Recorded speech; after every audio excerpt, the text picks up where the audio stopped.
Buenas noches, buenos días, según la hora en la que usted vaya o esté viendo esta clase. Estamos en la clase número 6 de 8, que se llama La Biblia y los demonios, el curso. Y esta clase de hoy se llama ¿Cómo entran los demonios? ¿Verdad? Eso vamos a estar viendo hoy, así que vamos a orar para presentar este tiempito en manos del Señor. Amado Señor, te doy las gracias por darnos vida, por darnos tu gracia, tu favor, tu espíritu y las escrituras para que nos instruyan. Muchas gracias, Señor. Gracias por este tiempito, gracias por esta clase, gracias por este medio que tenemos para comunicarnos, para conectarnos, aunque estemos en diferentes localidades, Señor. Te agradezco mucho. Amado Espíritu Santo, soy necesitado y dependiente de ti. Yo sé que tú eres el Maestro, lo reconozco y pido tu ayuda, tu intervención, tu guía en esta clase. Pido tu gracia sobre mí para exponer tu palabra. Pido tu gracia sobre mis hermanos para que puedan comprender tu palabra, porque tú eres el que enseña, también tú eres el que instruye. Amado Espíritu Santo, ayúdanos hoy. Ven, hazte presente y gobierna toda esta clase. Que todos los que estamos aquí conectados seamos gobernados por ti. Que tu gloria inunde nuestros hogares. Que tu presencia gobierne nuestros hogares, nuestros corazones, nuestras mentes. Alumbra los ojos de mi entendimiento. Dígale al Señor ahí donde usted está. Señor, dame espíritu de sabiduría y de revelación en el conocimiento tuyo. Alumbra los ojos de mi entendimiento para saber la esperanza a la que tú me has llamado y para tener más entendimiento sobre este tema, para no vivir, Señor, en ignorancia, sino en sabiduría. Espíritu Santo, enséñame. Unge esta clase, Señor. Obra milagros, liberaciones, prodigios y maravillas en este día, Señor. Y que la honra, la gloria y el tributo sean solo tuyas, Señor Jesús. Amén. Amén. Bueno, clase número 6. Empezamos entonces con la clase número 6. Si Dios lo permite, eh, ya nos queda esta y 2 clases más para finalizar este preciosísimo curso. La vez pasada estábamos hablando acerca de, ¿es la carne o son los demonios? ¿Se acuerdan? Y ahora vamos a hablar un poquito de cómo entran los demonios. Como ya les había dicho antes, pues no puede ser esto exhaustivo, ¿verdad? No es que lo que no se diga aquí ya no se dijo y que todo lo que se diga aquí es todo. No, esto lo que pretende es ayudar, aportar, ¿sí? Pero por supuesto que todavía quedan por fuera otras cosas que no las puse ahí porque esto es bastante extenso. Pero aquí vamos a hablar acerca de 5 eh, ejemplos o 5 formas en las que se entiende que los espíritus inmundos pueden entrar y perturbar a una persona, ¿verdad? Cuando hablo de entrar, entiéndase oprimir, entiéndase este, eh, sí, oprimir, molestar, influenciar. Más adelante vamos a ver los diferentes tipos de formas en las que los demonios obran, ¿ok?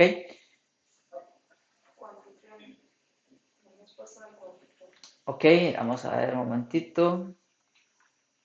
Un segundo para hacer algo por aquí.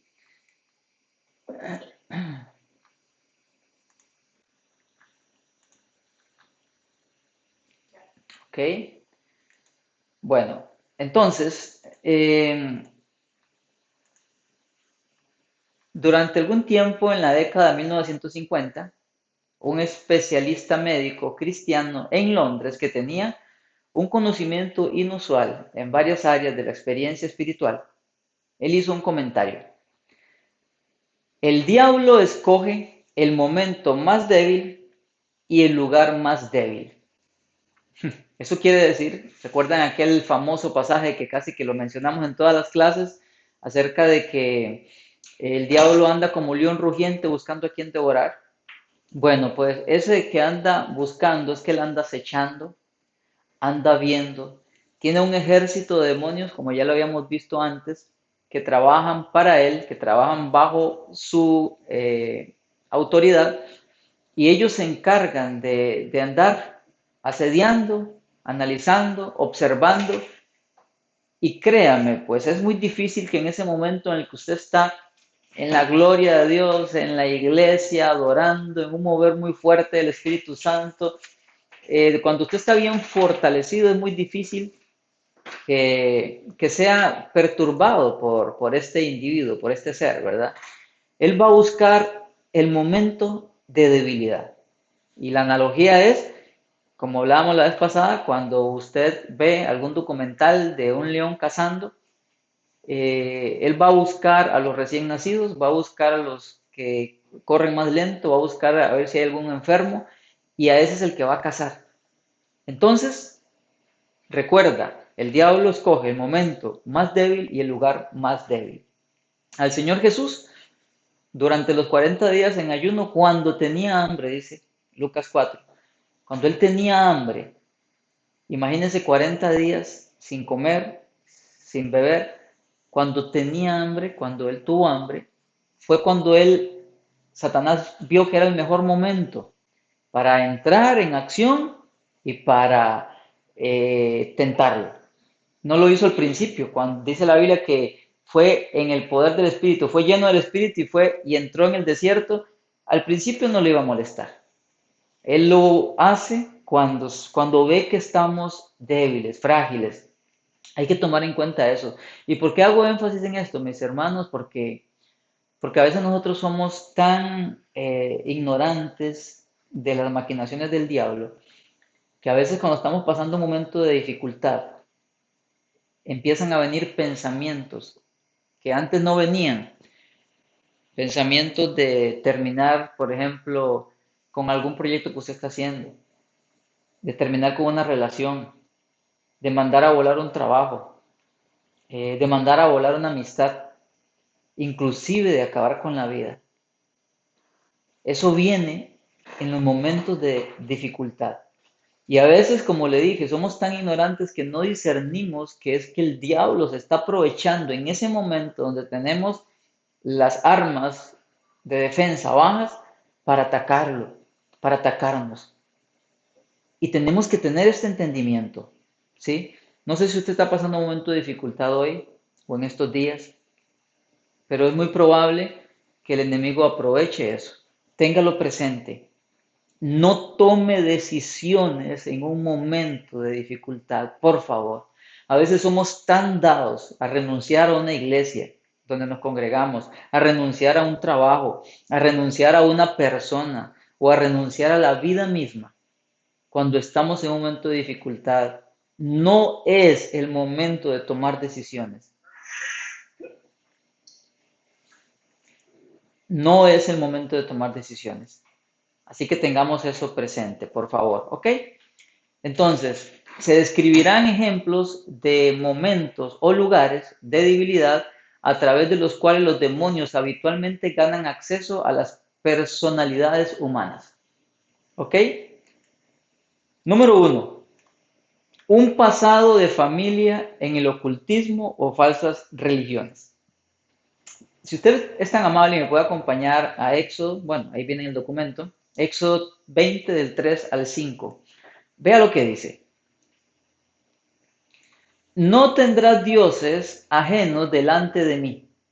No te harás imagen de ninguna semejanza de lo que esté arriba en el cielo, ni abajo en la tierra, ni en las aguas debajo de la tierra. No te inclinarás a ellas, ni las honrarás, porque yo soy Jehová tu Dios, fuerte, celoso,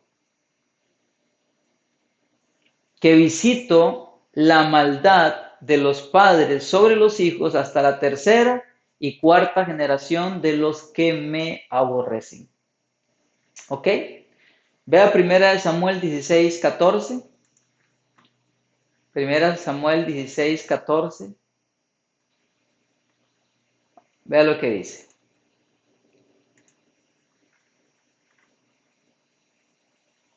Ahora bien, el espíritu del Señor se había apartado de Saúl y el Señor envió un espíritu atormentador. ¿Qué nos enseñan esos versículos? ¿Ok? Cuando dice ahí que yo visito la maldad, y cuando vemos en Samuel que dice que un espíritu atormentador de parte de Jehová, lo que nos enseña esto es que cuando una persona persiste en el pecado, en hacer cosas que a Dios no le agradan, en el caso de Éxodo 20 es acerca de la idolatría, es acerca de ir en pos de otros dioses, ¿ok? Y cuando nosotros persistimos en pecar, lo que pasa es que la cobertura de Dios se quita. Y cuando se quita, es que entonces los espíritus inmundos tienen autoridad de venir y obrar. Por eso el Señor dice, yo visito la maldad de los padres sobre los hijos hasta la tercera y cuarta generación. En otras palabras, los espíritus inmundos adquieren un derecho legal por causa del pecado para visitar a nuestros hijos. Si un padre es alcohólico y persiste en el alcoholismo y en ese estado de alcoholismo tiene hijos, le está dando derechos a un espíritu inmundo que lo atormente a él y también que atormente a ese hijo, que atormente al nieto, que atormente al bisnieto. ¿Por qué? Porque el padre, al persistir en pecar, le da lugar a los demonios. ¿Se acuerda que la vez pasada vimos cómo nuestros pecados dan lugar al diablo? Eso lo vimos claro en la clase pasada. Cuando un padre es adúltero, por voluntad propia elige el adulterio, está destruyendo su hogar, le está abriendo lugar a espíritus inmundos para que destruya su hogar y le está abriendo la puerta a un espíritu inmundo para que visite a sus hijos y los tiente a seguir el mismo camino del adulterio, a sus nietos, a sus bisnietos, y eso es lo que le llaman las famosas maldiciones generacionales. Cuando usted se va a Deuteronomio 28 y lee del versículo 15 en adelante las consecuencias de la desobediencia, viene una serie de cosas en las cuales, si la vemos a la luz de hoy, ahí viene lo que hoy sería depresión, lo que hoy sería ansiedad, lo que hoy sería locura. Todas esas cosas que hoy la medicina y la psiquiatría y todo eso le llaman, le dan nombre, ahí está en esa lista de Deuteronomio 28, del versículo 15 en adelante, y todas son consecuencias del pecado. Todas. ¿Por qué cree que una persona que vive con dolores, con malestares, que va al médico y que no le encuentran nada, que vive tomando fármacos y no le hacen nada, y se convierte al Señor y todo eso se va? Todo eso se va. Eran consecuencias del pecado. El pecado le da lugar al diablo. Y en este caso, el caso de Saúl, él se rebeló contra Dios. Primera de Samuel 15. Él se rebeló a tal punto de que el Señor apartó su cobertura de él. ¿Y después qué pasó con Saúl? Saúl llegó a tal punto de ir a visitar a una bruja, porque él fue rebelde.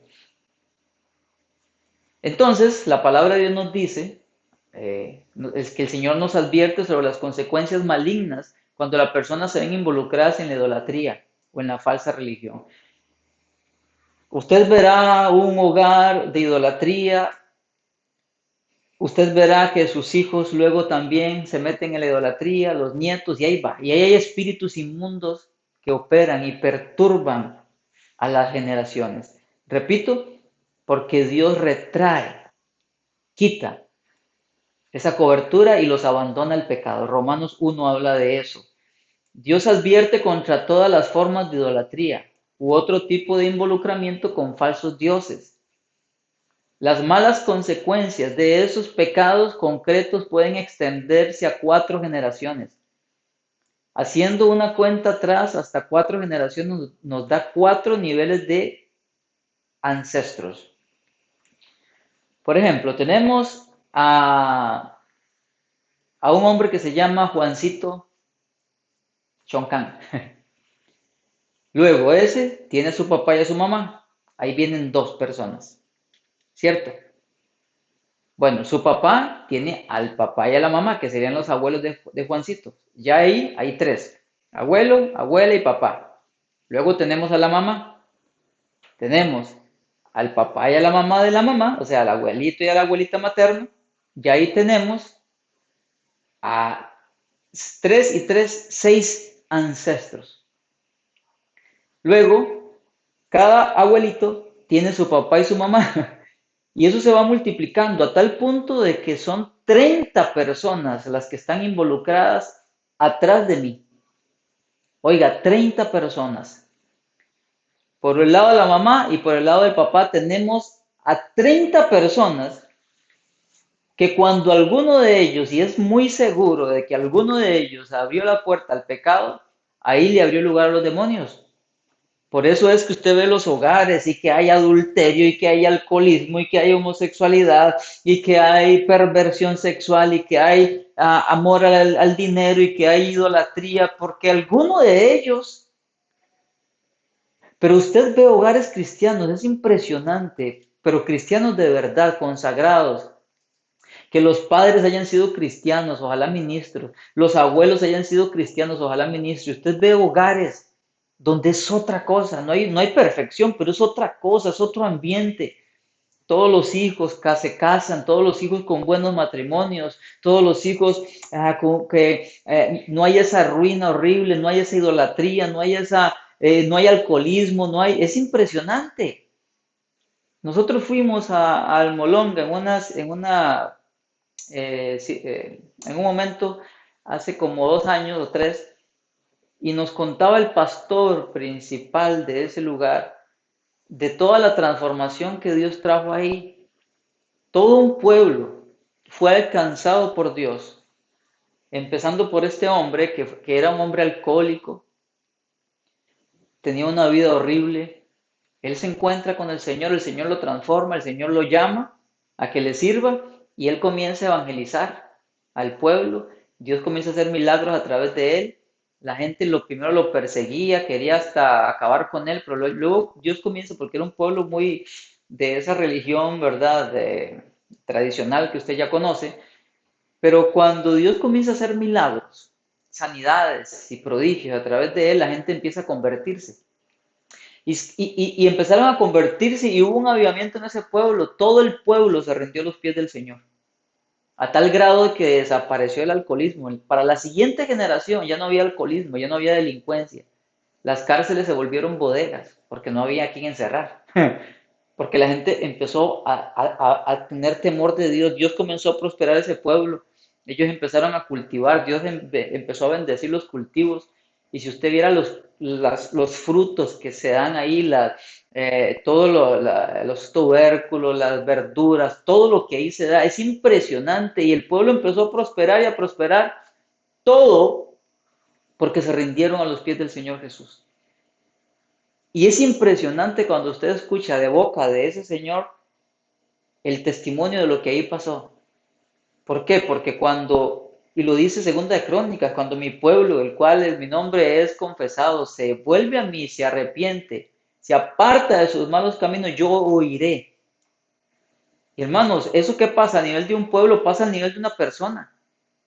Cuando una persona se convierte, yo fui un testimonio de eso, yo tenía enfermedades, vivía con dolor de cabeza, a veces me desmayaba del dolor de cabeza, vivía con problemas estomacales, vivía con opresiones, con deseos de quitarme la vida. Y a mis 18 años, cuando en su misericordia el Señor me salva, todo eso se empezó a ir y el Señor empezó a quitarme. Lo primero que me quitó fue ese dolor de cabeza crónico que me tiraba al piso. Empezó a sanarme, a restaurarme, a devolverme la paz, el deseo de vivir. Eso pasa a nivel de un individuo, porque muchas de esas cosas son maldiciones. Y cuando yo empecé a ver a través de mi pasado, sí, yo no conocí mucho de mis abuelos paternos, porque mi mamá y mi papá se separaron cuando yo tenía 7 años, pero al lado de mi línea materna era una cosa aquella de idolatría, de alcoholismo, una ruina, y todo eso comienza a arruinar la vida de las descendencias. Cualquiera o todas estas personas podrían ser un canal a través de quien podemos haber sido expuestos a la influencia satánica. Escuché que uno de mis ancestros por uno lado habían practicado unas brujerías y cosas, y créanme, ese espíritu inmundo va a visitar. Si su abuelo o su abuela o su papá o su bisabuela practicó brujería, le dio lugar a ese espíritu inmundo y créanme, ese espíritu inmundo va a visitar las siguientes generaciones para ver si alguno o varios de ahí los puede guiar a la brujería. Y luego, si ese lo hace, luego va, visita a la siguiente generación. Y así va a seguir hasta que uno de esa generación se levante, se entregue a Cristo y se corte con esa línea de maldición horrible que hay de la brujería. Así pasa. Y esa es una realidad y yo lo he visto con estos ojos. Esa es una realidad. Dudo que cualquiera de nosotros pueda garantizar que ninguno de nuestros 30 ascendientes inmediatos se haya involucrado jamás en alguna forma de ocultismo o falsa religión. Es muy difícil, menos aquí en Latinoamérica, donde eso es tan normal. Así que, mis estimados, esta casi que aquí entramos todos. Solo que usted sea hijo de tercera o cuarta generación de cristianos fervientes, quizá usted no esté en esto, pero sobre todo aquí en Latinoamérica, casi todos entramos en esta lista, porque lastimosamente somos descendientes, o sí, descendientes de nativos que practicaban algún tipo de brujería y nos conquistaron de ahí para atrás, nos fuimos conquistados por pueblos que trajeron la idolatría. O sea, por los dos lados dijo alguien, estamos fregados. Entonces, la herencia que tenemos en Latinoamérica es de idolatría, es de ocultismo, es de brujería. En las zonas, eh, en las zonas rurales donde todavía hay pueblos indígenas, usted verá, y ahí es muy común. Y casi todo Latinoamérica está empañada de aquello. Por eso, casi que aquí entramos todos, casi que aquí tuvimos un ancestro que anduvo en esos caminos. Entonces, ese espíritu inmundo visita la siguiente generación y la siguiente generación. ¿Por qué? Porque se apartaron de Dios, le dieron la espalda al Señor, entonces el Señor quita su cobertura y los abandona a su pecado. Y ahí es donde Satanás comienza a dañar y a destruir. Repito, hasta que por la gracia de Dios usted y yo nos rendimos a Jesús y ahí aquello se corta. Pero eso no significa que ese espíritu inmundo no nos va a tocar la puerta. Él va a venir en tiempos de debilidad, en tiempos de dificultad, nos va a tocar la puerta. Ya no puede entrar y hacer estragos como hacía con otros de nuestros familiares o ancestros que no buscaron de Jesús, pero Él va a tocar la puerta a ver cómo en un momento de debilidad, nos arrastra para seguir el ciclo de destrucción. Pero por la gracia de nuestro Dios Todopoderoso, si permanecemos firmes en Él, como vimos la vez pasada, firmes, entonces Él no puede obrar y el Señor nos ayuda y entonces ya nuestros hijos les inculcamos el temor de Dios, crece en un ambiente cristiano, el espíritu inmundo también va a tocar la puerta, pero ya tiene menos posibilidad. ¿Por qué? Porque nosotros ya tenemos un ambiente donde Dios gobierna. Así que esa es la primera forma en la que los espíritus inmundos tienen acceso a una persona. La segunda es a otras influencias prenatales negativas. ¿Ok? Estas son otras formas en las que pueden afectar a un niño que no ha nacido todavía y exponerlo a la influencia demoníaca. Una madre puede resentirse o incluso odiar al bebé en su vientre. Eso lamentablemente es muy común. Pasa mucho, ¿verdad? A lo mejor la madre no está casada o el padre es infiel o irresponsable, o la madre puede simplemente no querer a la criatura. Si hay alguna cosa que un niño desea tanto antes como después de su nacimiento es amor. Cuando no siente ese amor, probablemente empezará a sentir que no es deseado. Esto a su vez expondrá al niño a una herida más profunda, el rechazo. Muchos bebés nacen con un espíritu de rechazo ya en ellos, porque un niño, aún en su estado de inocencia, no tiene ninguna protección contra espíritus inmundos más que la que le puede dar sus padres. No sé si usted se acuerda de aquel pasaje, no lo tengo en mis notas, entonces voy a ver si lo busco rápidamente. Aquel pasaje de aquella mujer que tenía a eh, un hijo endemoniado, una hija, que me parece que era. Si usted se acuerda, ella llegó donde Jesús, la mujer sirofenicia. Ella no era judía, era una mujer, eh, era una mujer gentil. Sucede que ella llega donde el Señor, ok, Mateo 15, Mateo 15 y Marcos 7. Vamos a ver Mateo 15. Mateo 15 dice, la mujer llega y le dice, mi hija es gravemente atormentada por un demonio. Pero Jesús no le respondió palabra. Entonces entra en una conversación, ella le clama al Señor y luego sucede que el Señor echa al espíritu inmundo y le dice, oh mujer, grande es tu fe, hágase contigo como quieres. Y su hija fue sanada desde aquella hora. Ahí está el caso de una menor. Hay otro caso, ok, vea lo que dice. Ah, ahí está. Entonces, ¿qué disputan con ellos? Marcos 9:16. Respondiendo uno a la multitud, dijo, Maestro, traje a mi hijo que tiene un espíritu mudo, el cual, donde quiera que le toma, le sacude y echa espumarajos y cruje los dientes, y se va secando. Y dije a tus discípulos que lo echasen fuera y no pudieron. ¿Ok? Ah, Él respondiendo le dijo, oh generación incrédula, ¿hasta cuándo he de estar con vosotros? ¿Hasta cuándo os he de soportar? Se lo trajeron, cuando el espíritu vio a Jesús, sacudió con violencia al muchacho. Versículo 21. Jesús preguntó al Padre, ¿cuánto tiempo hace que le sucede esto? Y él dijo, desde niño.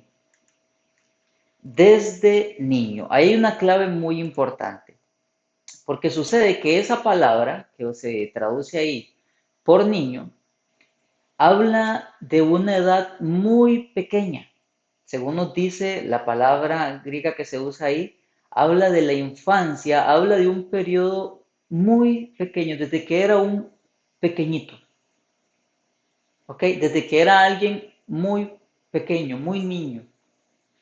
Entonces, ese es un caso donde desde la niñez, desde una edad desde la infancia, este niño fue oprimido de alguna manera por un espíritu inmundo y él empezó a crecer y ese espíritu inmundo siguió atormentándolo y atormentándolo y atormentándolo. Cuando la palabra nos enseña en 1 Corintios 7 que cuando hay padres cristianos dice que el niño o los hijos son santificados por causa de los cristianos. En otras palabras, cuando hay un hogar que no es cristiano, que no conocen a Jesús, los niños crecen sin ningún tipo de protección. Por lo tanto, los espíritus inmundos tienen la mayor potestad de oprimir a los niños, los cuales no tienen ninguna defensa porque no tienen la cobertura de Dios por parte de sus padres. Pero nos enseña 1 Corintios 7 que cuando hay padres creyentes, los niños, los hijos son santificados, son protegidos.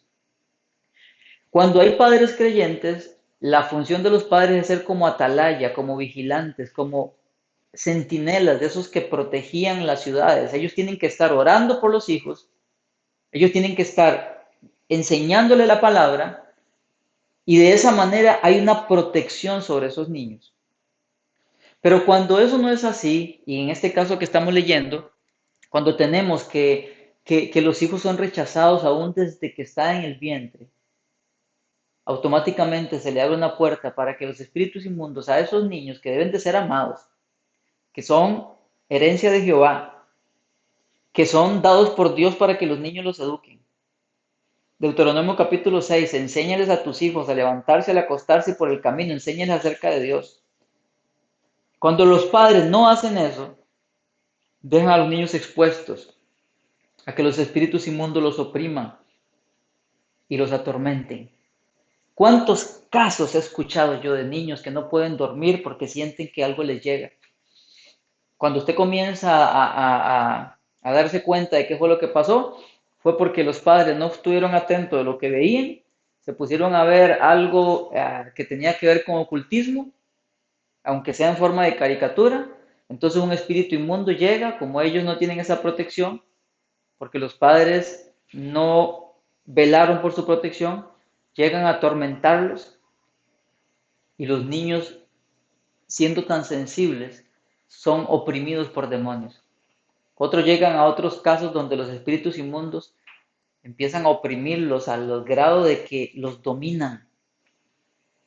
Escuché un caso de una posesión en Estados Unidos colectiva, de una caricatura que empezaron a ver. En un momento de la caricatura salió un flash y los niños empezaron a entrar creo que fue como un estado de epilepsia, y se dieron cuenta que lo que había detrás de eso fue una influencia demoníaca por causa de una caricatura. Porque el diablo anda buscando a ver cómo entra.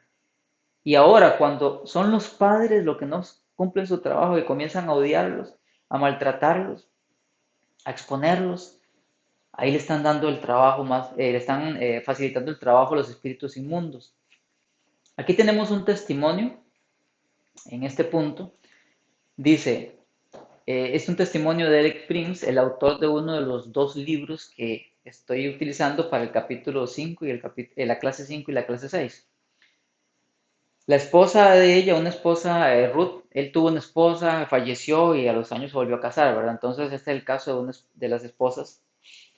La historia de Ruth es un caso típico. Ella nació en 1930, era el octavo hijo en su familia. Sus padres eran granjeros que estaban luchando financieramente por la Gran Depresión y la sequía que hizo que esa región de los Estados Unidos fuera llamada el cubo de polvo por la dificultad que hubo, ¿verdad?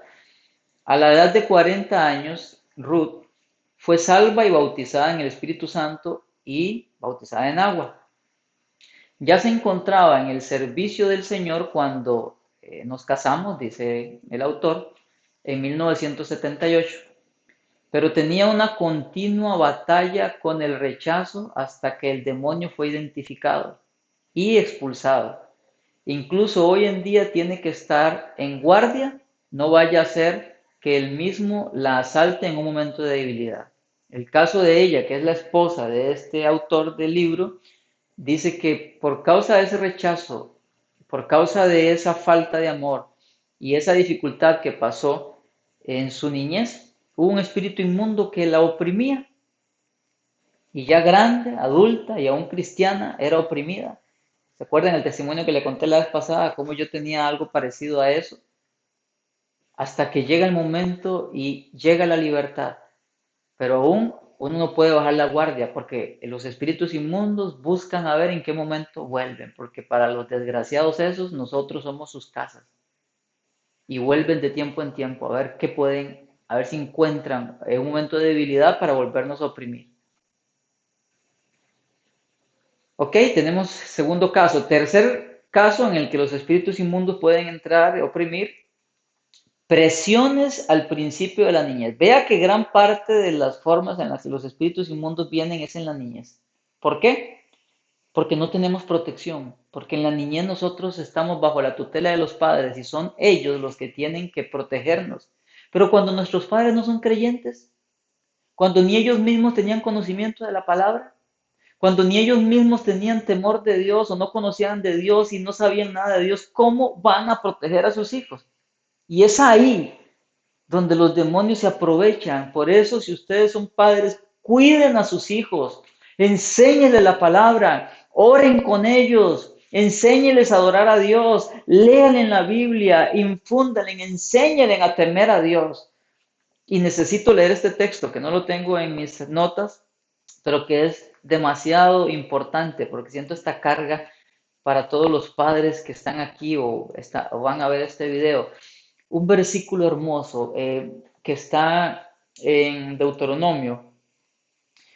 Voy a leer desde el versículo 4, Deuteronomio 6.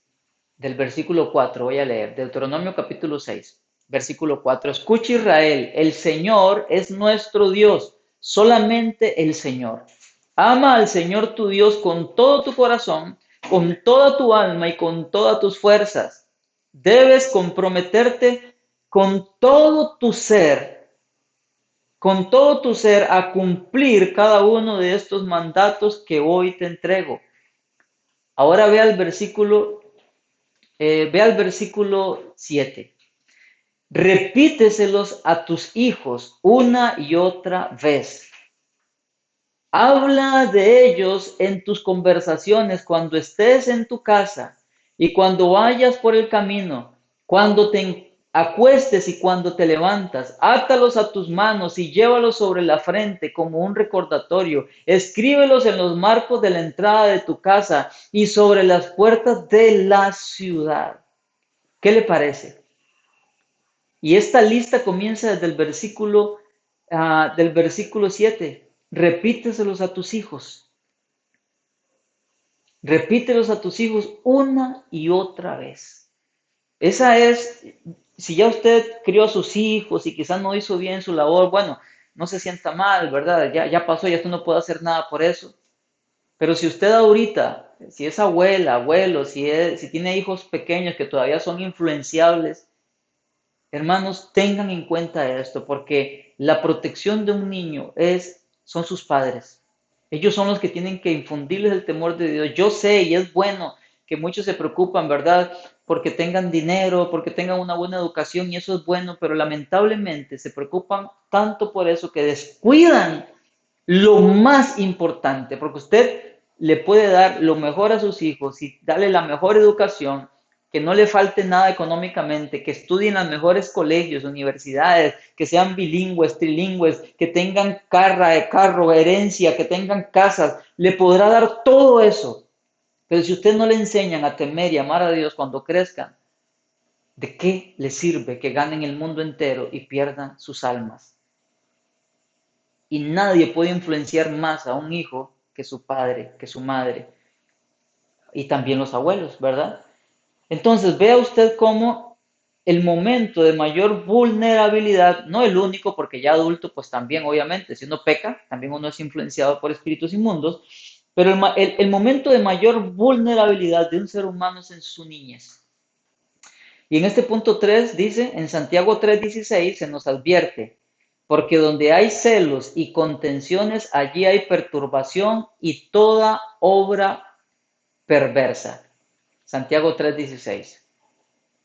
Hogares rotos y abatidos por los conflictos, en los cuales los padres se encuentran en un conflicto amargo, el uno contra el otro, y tienen poco tiempo con sus hijos, proporcionan una atmósfera que invita a la presencia y la actividad de los demonios. La mayoría de los niños carecen de las defensas emocionales y espirituales necesarias para sobrellevar tal presión demoníaca. No pueden ellos. Mi observación personal es que la mayor parte de los problemas demoníacos empiezan en la niñez. En familias en las cuales el padre ha sido un alcohólico o cruel y dominador o violento y abusivo, las niñas frecuentemente desarrollan un intenso odio por los hombres, lo cual abre la puerta al demonio de odio. Esto es particularmente cierto si el padre ha abusado de sus hijas sexualmente. Y usted sabe la cantidad de casos que existen en esta línea, tristemente. Otros demonios que comúnmente explotan a los niños como estos son el rechazo, la ira, el miedo, el temor. Y no hablemos tanto de un demonio de rechazo o un demonio de ira, sino es un espíritu inmundo que opera cuando esa puerta le es abierta. Por causa del rechazo hay un espíritu inmundo que encuentra ahí una puerta para oprimir. Por causa de la ira hay un espíritu inmundo que opera ahí por medio de eso. La rebelión, la amargura, la soledad, la depresión. Hermanos, no somos perfectos, pero un hogar debería de proveerle a un niño todo lo contrario a lo que dice ahí. Soledad, él no debería sentirse solo. Depresión, no debería tener motivos para deprimirse. Yo conozco de jovencitos que todavía no están ni siquiera en edad de poder, por la ley, a tener un trabajo y ganarse su salario, donde está tan preocupado por la situación financiera. Imagínense un niño preocupado. ¿Cómo un niño tiene que estar preocupado por las situaciones? Porque los padres muchas veces irresponsablemente le dicen todo a sus hijos y entonces los cargan, siendo que son ellos los que tienen que ver cómo proveen, cómo sacan adelante la situación. Cargan tanto a los niños que entran en depresión. Rechazo, un niño nunca debería sentirse rechazado. La ira, un niño no debería tener un ambiente de ira. Un niño debería sentirse tan seguro que no debería sentir un ambiente de temor, de miedo, suicidio. Todas esas cosas, he conocido maestras de preescolar y de estas edades de niños pequeñitos, donde se quedan con la boca abierta de ver que niños chiquititos de menos de 6 años ya hablan y piensan en cuestiones sexuales que son propias de un adulto, hablan de suicidio, de homicidio, cosas que son propias de adultos corruptos, son lenguaje de niños. Y cuando a mí me contaban estas historias de una maestra de preescolar de algún lugar, yo no lo podía creer y me decía, pues sí, esas cosas están pasando entre los niños. Niños de menos de 6 años. ¿Por qué? Porque los ambientes de sus hogares tienen todo esto, entonces, al ser ellos los más sensibles, ellos son oprimidos por demonios y ellos no tienen defensas, como leímos ahí, para hacerle frente a esto.